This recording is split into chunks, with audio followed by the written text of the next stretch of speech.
All right, Brian, we're going to get into a little bit of a fun conversation here, man. And this one is definitely more of, I mean, we're talking about projection, and we're going to talk about some players that we believe are going to be potential breakout players, right?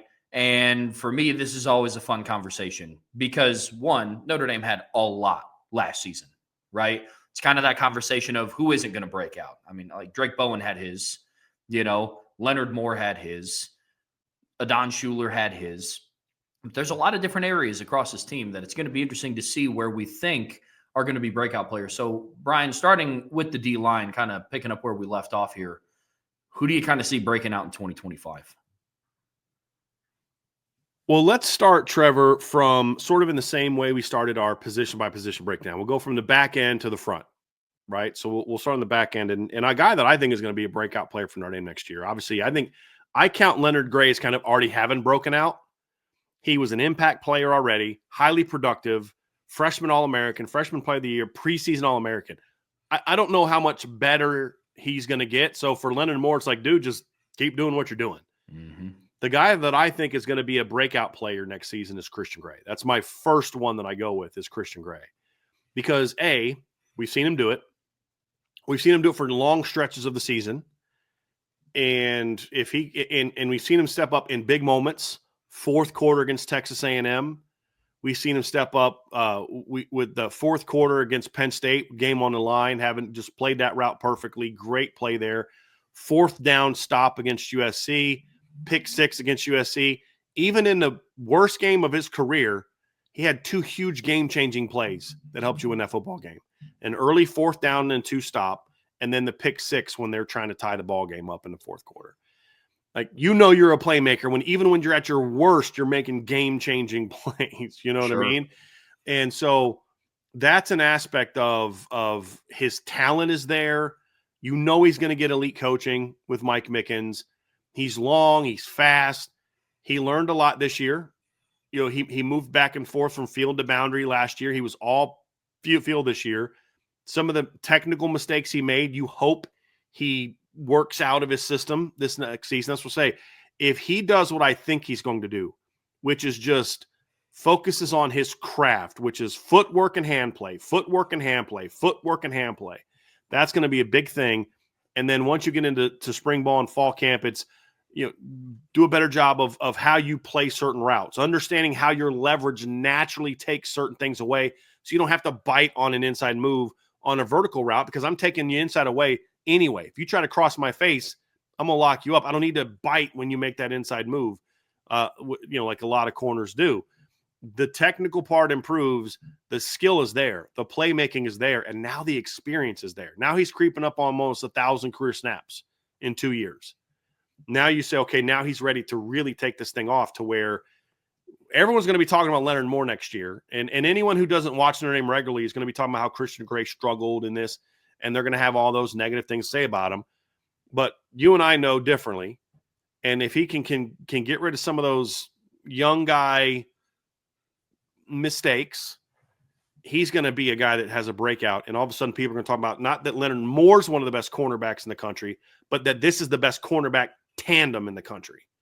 I think that's what the discussion is going to be next year.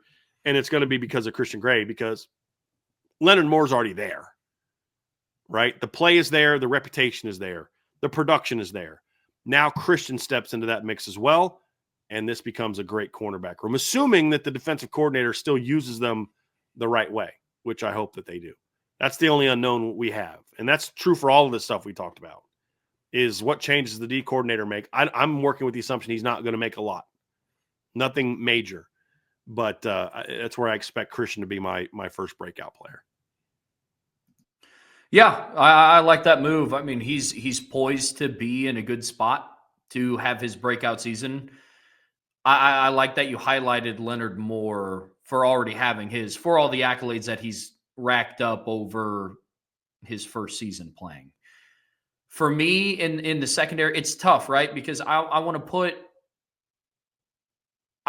whoever's filling Xavier Watts' void as a breakout player, but I don't know who that's going to be. But I don't want to put a Don Schuler because to me, I think he already had it. Like if you were going to argue a Don, you could look at it from the standpoint of, I don't know that his play is going to get a lot better, but I think his reputation is going to have a breakout.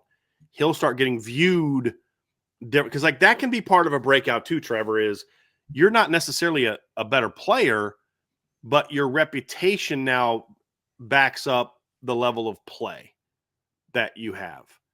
And it's not always true that a guy necessarily plays better. It's just that now the guy has a reputation to go with that. And now all of a sudden you play just as well, but now you're getting All-American nominations, or now you're getting, you're on these lists of top 5 safeties and things like that. Like, I don't know, like, where's Adon going to be in preseason magazines when like they do their defensive back rankings and safety rankings? I don't know. I think so. You could argue if you wanted to, Trev, that his play might not make a big jump, but his reputation will. But I think your focus is more on guys that are going to make a breakout from a production and play standpoint, which I completely think is fair. Yeah, that's what I was looking at it from the lens of. Now, if we're going from a national reputation, because I think Notre Dame fans have a big respect for Adon Schuler. Like, I think they're pretty well known of him. I think nationally Adon could have a breakout. So all things considered, he'll be mine because I agree with everything that you said about Christian Gray. So, yeah, Adon for me is mine in the secondary. I think we'll have a safety breakout. I just don't know who it's going to be. I don't know if it's going to be Adon reputation-wise. I don't know if it's going to be Jalen Stroman, playing in a defense where he's got a better supporting cast. I don't know if it's going to be Luke Talich. It could be a freshman, Jadon Blair. It could be Kennedy Urlacher. I just feel like somebody will, but I just can't put my finger yet on who that's going to be. The next level, linebacker, I mean, we could see Drake Bowen get a breakout. I mean, he could improve, but I don't know that I'd call it a breakout because I think he was pretty good this year. Maybe reputation-wise, he has a breakout, but as far as level of play and playmaking, the first guy at linebacker, it's really 2 guys, but I'll talk about one first that I see being a big-time breakout because I think he's going to start next year is Kingston. I think you're going to see a lot of Kingston and Drake Bowen playing side by side next year. And now the staff could have, Jaden Ausberry maybe be that starter. And then that way Kingston can be a swing between the 2 spots. We saw that with Tavon Coney in 2017, where he actually got more snaps, I believe, but he didn't technically always start because he would play both Mike and Will. Could maybe see that a little bit. But I think Kingston's going to have a big jump in opportunities. And then that's also going to make a big jump in production. He had a good freshman year. I know a couple sites had him as a freshman All-American this past season. So obviously the production was already still pretty good. Finished his year with 37 tackles, only 9 solos, 28 assisted tackles, did have an interception, had 2.5 tackles for loss, 1 sack. He was a good player this year production-wise, but he wasn't like Manti was as a freshman or like Jalen Smith was as a freshman. I think next year he makes a big jump. I think next year he's a 70-plus tackle guy, 6, 7, 8 tackles for loss, 2, 3 sacks, and becomes a difference maker in this defense. And the only reason I don't give him more production is because I still fully expect them to have a very heavy rotation next season at linebacker. I don't think you're going to see 2 guys dominate the reps the way that JD and Maris did in 2023. There's just too much talent there not to play. And if you're trying to play 16 games, there's no reason not to play all of them because they're all playmakers. But so that's Kingston number 1. But I also think Jaden Ausberry has a breakout next year too. I think another year in the strength program. I think he's going to play even more. Like, I don't think Jack Kaiser's snaps are all going to get eaten up by Kingston and a freshman. I think some of his snaps are going to also go to Jaden Ausberry. And he was already a really impactful player on a per-snap basis this past season. I think his production goes up even more next year. As I said, he was second on the team in tackles for loss this season, despite ranking 11th on the team in snaps, on the defense in snaps. That's pretty good production, I'd say, Trevor. When you're 11th on the team in total snaps, but yet you're number 2 on the team in disruptive plays behind the line of scrimmage. Yeah, that's pretty decent. It's pretty good. That's pretty good. Yeah, for linebacker for me, Kingston was definitely one of mine. The other one that I had was Jalen Sneed, because what he showed me towards the tail end of the season is that he is somebody that is starting to work on his craft a little bit more. The game is now starting to become a lot more familiar to him. Like he's becoming a better football player. The athleticism, the length, the speed, that was always there. But what he showed me in the postseason, I think sets him up for a breakout season in 2025 because I think of the early play against Georgia that he had, really his play throughout, which was really impressive to me. So it's weird to talk about like a player going into his senior season to have a breakout, but I think Jalen Sneed is poised for it. I think there's a lot of talk about the young talent in the room, rightfully so, but I do think that Jalen Sneed could have a breakout performance and build on what he did. I think if Jalen Sneed's role doesn't change at all, and his volume of snaps doesn't change much, and this year he was 13th on the defense in total snaps. Let's say he doesn't get a whole lot more. I still could see him having a big jump in production because of what you mentioned, but especially on third down. I could see him being one of the biggest beneficiaries of some of the personnel changes we might see this year because there's no Mills, there's no Cross, and guys like that. Especially if Kingston becomes more of an every down linebacker, I could see Jalen getting even more of those third down snaps and becoming more of a force there. I mean, he only had on the season, looking at his numbers, Jalen Sneed was, he was 9th on the team in total pass rush opportunities. He was 7th on the team in total pressures, and he was tied for 2nd on hits on the quarterback.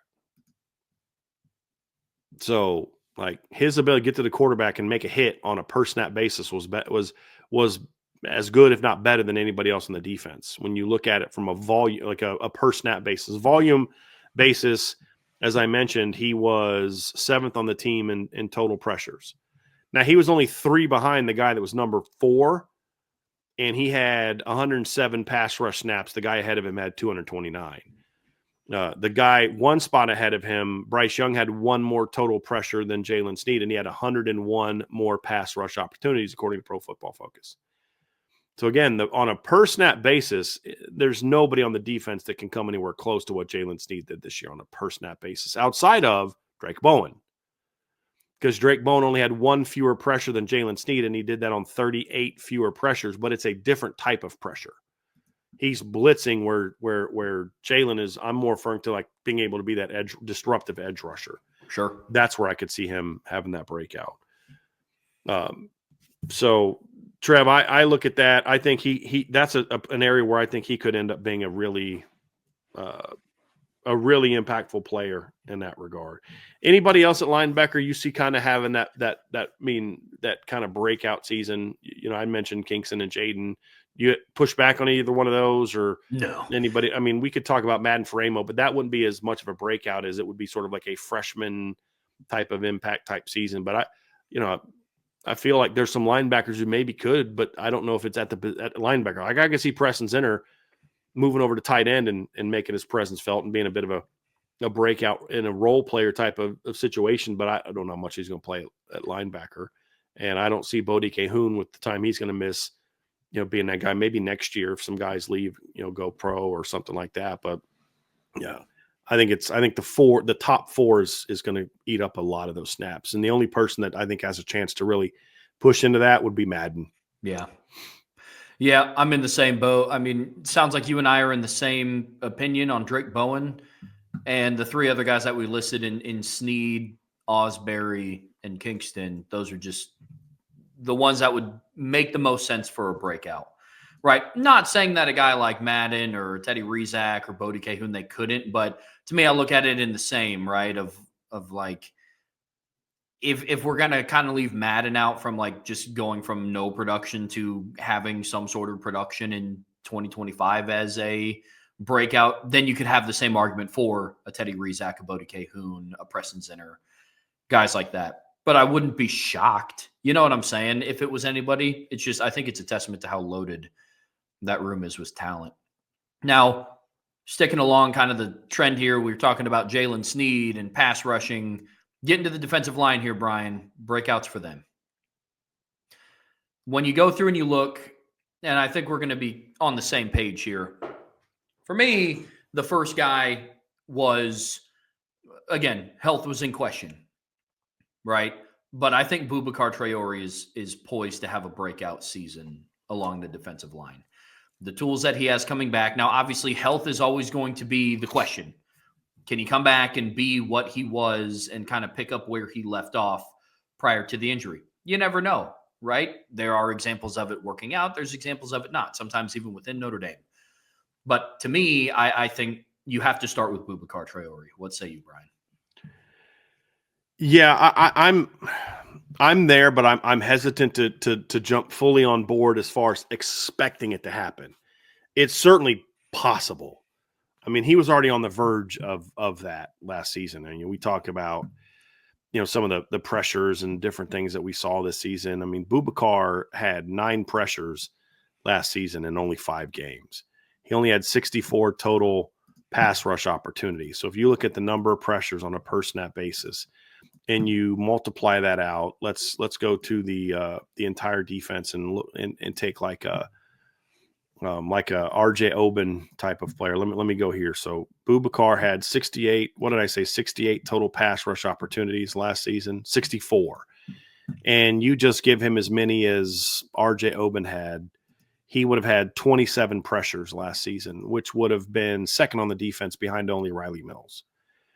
If you would have given him, let's say, all right, let's go say 9, right? And give him the same number of, let me go down here to 2023 and give him the same number of pass rush opportunities that Javonte Jean-Baptiste had. He would have had 43 pressures compared to 38 from Javonte. Now, here's the other part that I find that I always look at, because, it's not just pressures. It's like, are you getting to the quarterback, or are you just kind of, you're just kind of, yeah, you're getting a hurry, but you're not necessarily making the impactful plays, right? So if you give him the same number of snap opportunities that let's see here, RJ, actually, let's go Bryce Young, because he was the starter. So let's go Bryce.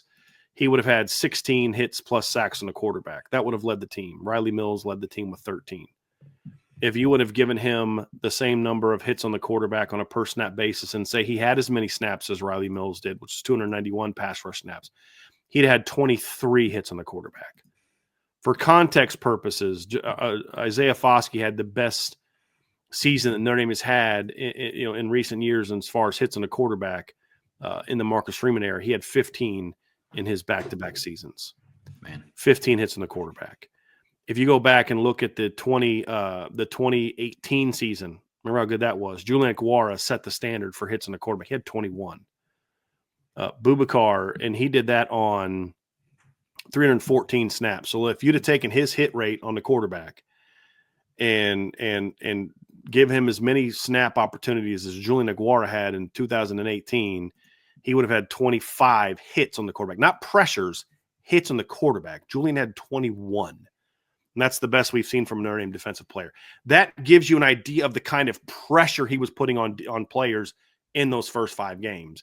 And he was starting to really heat up.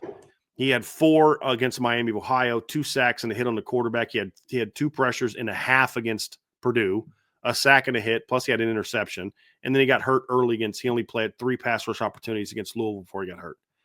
So that's why I say, like, when you talk about you earlier mentioned the numbers he had in a third, he didn't even really play that, because he only played 11 snaps in that 5th game. He didn't even play a third of the season.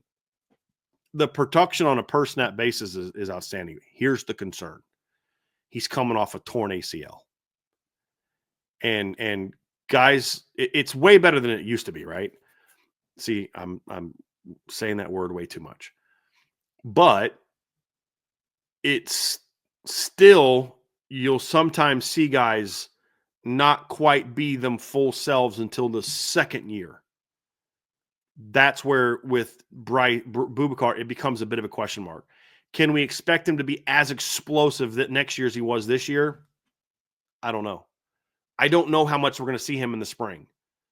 And so that's really my only hesitation there, is that. But if you were to tell me, Bryan, I went into I hopped in the DeLorean. and I went ahead to the end of the 2025 season, and I had 15 seconds of time there before I got brought back, and all I could do was pull up Pro Football Focus, and all I could tell is that he played the whole season, he had a normal number of snaps, and that his testing number showed that he was the same kind of athlete that he was last year. But I couldn't see what kind of production he had. I just said, oh, he's a monster.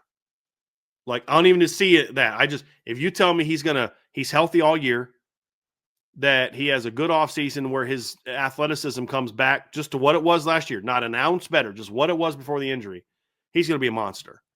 That's all I need to know. He'll be not only a breakout player for Notre Dame as far as production, he's going to become a breakout star. He'll have 10 plus sacks. I mean, that's the kind of pace he was on last season, in my opinion, Trevor, because remember, he didn't play as much like against Northern Illinois. He played 20 snaps against Northern Illinois, but only had 4 pass rush opportunities. He only had 11 pass rush opportunities against Northern Illinois. He had 20 against A&M, and he had 2 pressures. You know, I mean, so the talent is there, and he had 8 run stops in that limited time as well. But you know, you're talking about a guy, Trev, that finished 4th on the defense this year in sacks, and he played 4.5. Didn't he play 4.5 games? That's so crazy. He had 3 sacks, and you know what I mean, like. You know, like, so 3 sacks divided by 4.5 times 16. He'd have had 11 sacks this year on just the rate he was at to start the season. That's assuming he doesn't get any better as the season goes on. And as we saw last year, most of those young guys got better and better and better and better as the season went on. But again, I keep going back to all that sounds great, but will he be the same athlete? Will he have the same level of explosiveness, the same level of endurance after hurting his knee? That's always the great question that we don't know. Even with modern science being what it is, it's still a question mark.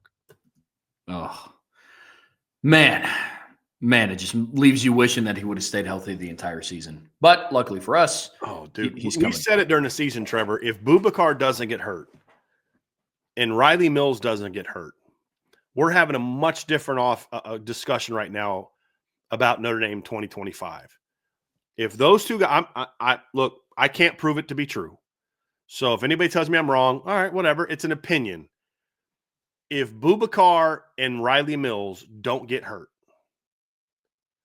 we're talking about what does the defense need to do for Notre Dame to repeat? That's the conversation we're having. Yeah. You give me an elite rusher up the middle, and then the kind of pass rusher that Boubacar, not what we thought he could be, but what he was before he got hurt. We're having a different conversation about how that season went. Very different conversation.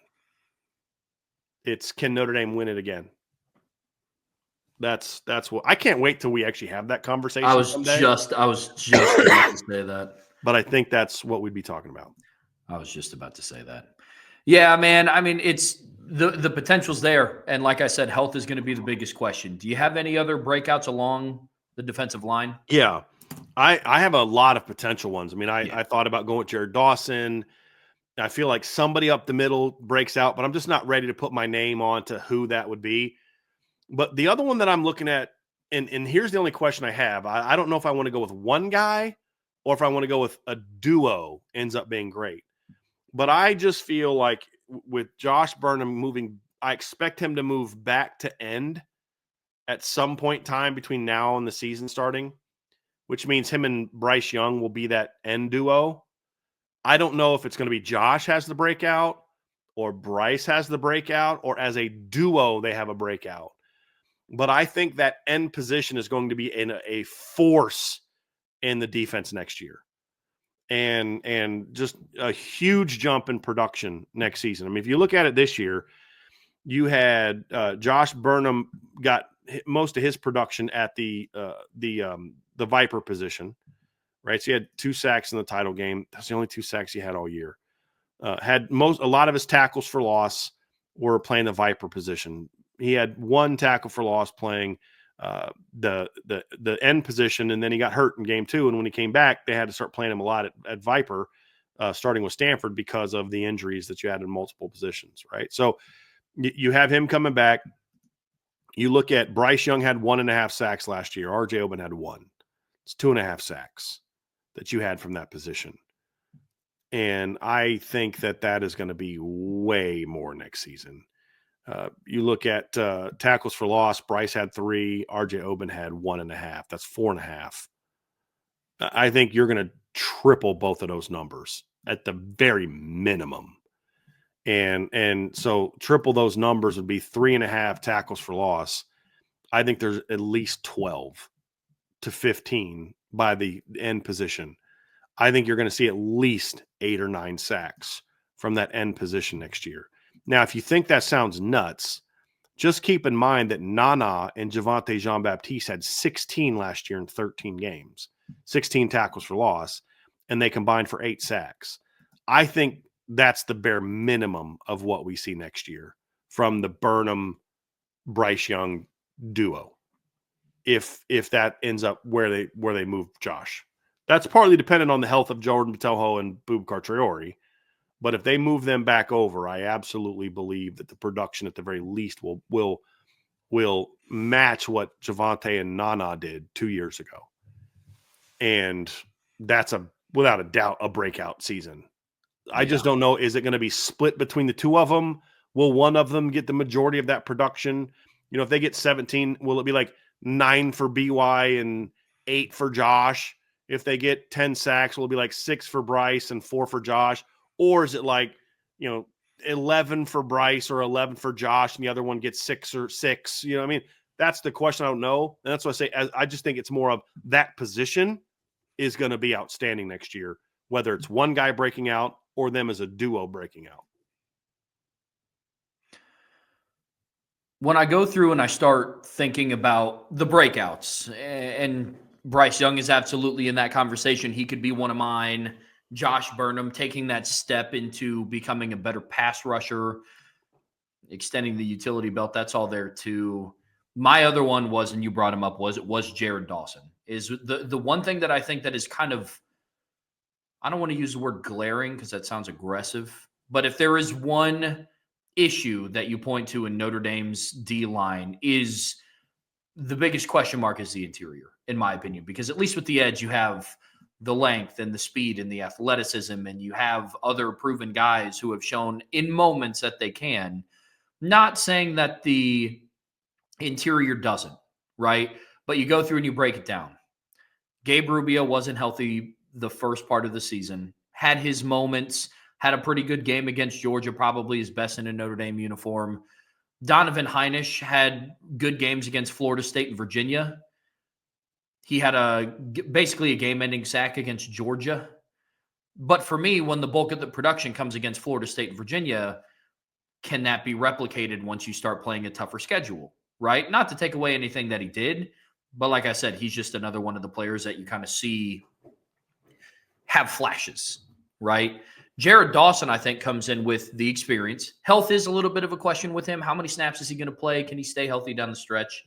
But Jared Dawson, for me, is a potential breakout for what he brings. We already covered what his production numbers were. He's a more productive player on a per-snap basis than Howard Cross and Riley Mills. I think just in general, he was a more productive player than Howard Cross, like just looking at the numbers without factoring in per-snap basis. And then I think he was a more productive player on a per-snap basis than Riley Mills, if I'm remembering that correctly. It was a combination of one of those. Yeah, he was better on a per-snap basis than both of them. But his raw numbers were not as good as Riley's. Okay. I think he had 6.5 tackles for loss. I'm pulling it up right now. He had 6.5 tackles for loss last year and 4 sacks. So let's see. Dawson had 6.5 tackles for loss and 4 sacks. Howard Cross had 5.5 tackles for loss and 4 sacks in 13 games. And Jared Dawson did that in 10 games. So, yeah, he was. Riley had 8.5 tackles for loss and 7.5 sacks. So he wasn't as good as Riley was last year. But as I pointed out, he had more tackles for loss and sacks the last 2 years, or the last 3 years, than Howard Cross had the last 3 years, or last 2 years, on 300 fewer snaps. Something like that, right? It's just way better per snap production. Yeah. But that's a question: is can he play the volume of snaps that Howard and Riley played. That's part of it. I mean, Right. part of being a good player is I can answer the bell twice as much as you can. Or is his effectiveness come from being a limited player? Hey, look, I'm dominant, but you get me more than 25 snaps a game when I start to wear down. I mean, that's just true for some players. I don't know if that's true for Jared Dawson. I have no clue. Yeah. He's got a proving, and that's my only concern about a couple of the transfer guys, him being one, and then Jalen Stroman is they're not guys that have necessarily been able to answer the bell week after week after week after week. And that's something they're going to have to show that they can do at Notre Dame. The thing that I find interesting about the defensive line is it wouldn't surprise me if it was like 9 different people. You know what I'm saying? Like if we fast forward to the end of the 2025 season and we're sitting back and we're talking, it's like, man, I can't believe the breakout Armel Mukam had. Would it be surprising in that, like, it would be surprising if like a Bryce Young didn't have that elevated progression that we thought, or if Josh Burnham didn't, but it wouldn't surprise me if Armel Mukam had a breakout season either. You know what I mean? It wouldn't surprise me if Junior Tuihalamaka built on what he did in the postseason, especially in 2024, and that carried into 25. It's like, yo, can you believe the season that he had? It's like, yeah, I can, because we saw it, right? We saw it in big moments. We saw it against Georgia in the Sugar Bowl. So, yeah, I think that's what's interesting about the defensive line is the depth of talent is there. It's weird that they have almost the highest potential ceiling of the 3 position groups, but also with the most question marks. That's a weird line. That's fair. That's a weird line. I mean, if you were to say everybody reaches their full potential next year, athletic, who are the 5 best players on defense? Bryce Young, Boubacar Traore, Josh Burnham probably has to be in that conversation. Leonard Moore. Yeah, Leonard Moore. And either one of the linebackers, Drake, Yeah. Kingston, Jaden, or Christian Gray. Yeah. I mean, yeah, maybe Adon, depending on what. But like what Adon is not quite the elite athlete that some of those other guys are. True. Oh yeah, yeah. That's the and so like, but that's why I say, like, I guess maybe a better way of putting it would be like, who are your 5 best draft prospects? Because Xavier Watts is not one of your 2 or 3 highest draft prospects on your defense. Leonard Moore probably, with his talent, Boubacar. I mean, there's guys that have, high first round potential, which Notre Dame hasn't had in a while, where they haven't had a lot of guys that I think if he hits, he could be a first round draft pick. They haven't had a lot of those. They've had a lot of, there's a lot of 2nd to 4th round picks there, and that's what makes them good because they're all that potential way. Right. It's just a lot of those guys with that upside have not come anywhere close to playing to that level. And that's all in the D line, where Leonard Moore's shown that. Adon has shown that. Xavier showed that. With the D line, it's like, yeah, there's a lot of potential. And he flashed we're talking about Boubacar. He was doing great, but could he have done that for another 11 games? We don't know the answer to that because he never got that opportunity. And that's what makes the defensive line exciting in one breath, but then also a question mark in the other. Because there's like linebacker, to me, the only if at linebacker is health. The only if at cornerback is health. The only thing that's going to keep Don Schuler from being a dude next year is health. Mm-hmm. And that's it. The only thing that's going to keep the other safeties from just being good. Like, here's the thing. The combination of Jalen Stroman,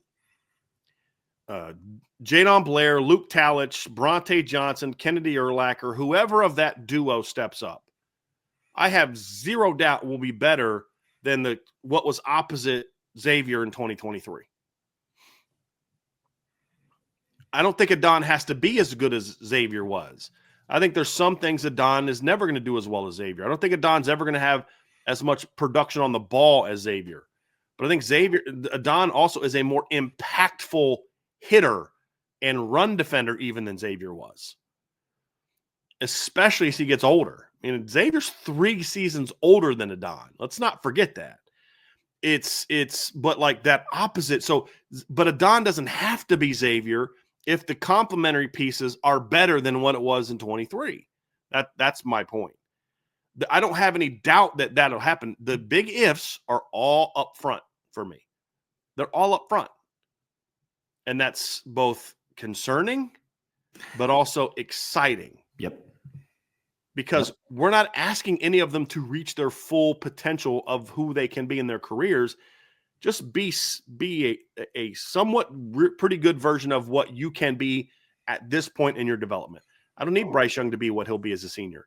I just need Bryce Young to be the best version of what he can be as a sophomore. And if he can do that, that's really flipping good. Same with Boubacar, Burnham, all those guys. And I got one final sleeper breakout. If there are some injuries up front, I have a guy that could be that breakout if there's some injuries, and he could just end up breaking out anyway. I've talked about him before. When I watch Logan Thomas move around, I see a kid that moves. I'm big on this, Trev. When I'm watching this, I'm like, that's different than, look, I've told you this before. I played against NFL players in high school, right? I've been doing this job a long time. I've seen what big time players look like. I knew what a big time receiver looked like from the time I was a freshman in high school. Why? Because I watched Plexico Burress destroy us when I was a freshman when I was at Kempsville. Then I watched us beat him and knock him out of the game the next year. I watched Deonda. I watched James Boyd. I got picked off by Dre Bly. I know what a pretty good cornerback looks like. You know what I mean? Because I thought I had one beat on a corner route, and then I realized he wasn't even running yet. You know, I've seen Ronald Curry in high school. I've seen Michael Vick in high school. I've been doing this job for a long time. You know when the great ones are in, the different athletes are in your presence. It took you 5 minutes to look at Aaron Lynch and Stephon Tuitt and be like, they don't have anybody on their football team that moves like this. It didn't take you long with Jalen Smith. It didn't take you long with Benjamin Morrison. It didn't take you long when you look at those elite players. You're just like I told you, have you heard this story? We're in the first day of, I think it was spring or fall camp. I can't remember when Joe Walt showed up, but we're standing there up in the top of the indoor facility, and Vince goes, "Who's 76?" I'm like, "That's Joe Walt, the freshman." He goes, "That dude is one of the best looking athletes I've ever seen on the offensive line." Because he just moved different than everybody else. And so you just see it. And when I see Logan Thomas, I'm like, that dude moves different. You could see it with Boubacar. You could see it with Benjamin Morrison. I saw it this spring with Madden Faramo and Jadon Blair. I saw it with Kingston last year. There's just some guys, Trev, that when you look at them, you're like, that's different than what I'm used to seeing. And Logan Thomas has that. Now, I don't know if he's going to get the strength and all the technique and all this, but when I watch that kid play, I'm like, that's an explosiveness you just don't see very often. And so that's why I'm like, even if it's just as a third down specialist, I have a feeling that when you get a full year in the weight room and good health under his belt, Logan Thomas is going to be a force on the defense next year, even if it's just third down pass rusher. I just have a feeling that kid's going to do something next year. Hey, man, that's what Notre Dame's defense didn't have this year. Consistently. Yeah. Consistency is the name of the game. And if Logan Thomas's breakout is they just kind of let him off the chain, this hypothetical chain on third down, and say, hey, Logan, go pin your ears back and go get after the quarterback. Yeah, that'd be a breakout. That'd be absolutely fantastic. That's my sleeper. Love it. All right, guys. Well, that's going to do it for our potential breakout players of the 2025 Notre Dame defense. But don't go anywhere. We have a mailbag section coming up next. We do it for about an hour. Obviously, all super chats get bumped up to the top, but make sure to get those submissions in, those questions answered, because Bryan will be here for about the next hour with me to go through the mailbag questions that you guys have. But before we get there, be sure to hit that like button, hit that subscribe button, hit that notification bell, and share this podcast with your friends and family. Whether you watch us on Apple Podcasts or Spotify Podcasts, please be sure to leave us a 5-star review. We'd greatly appreciate it. And as always, the best way to support what we do here is subscribe to the premium message boards at boards.irishbreakdown.com.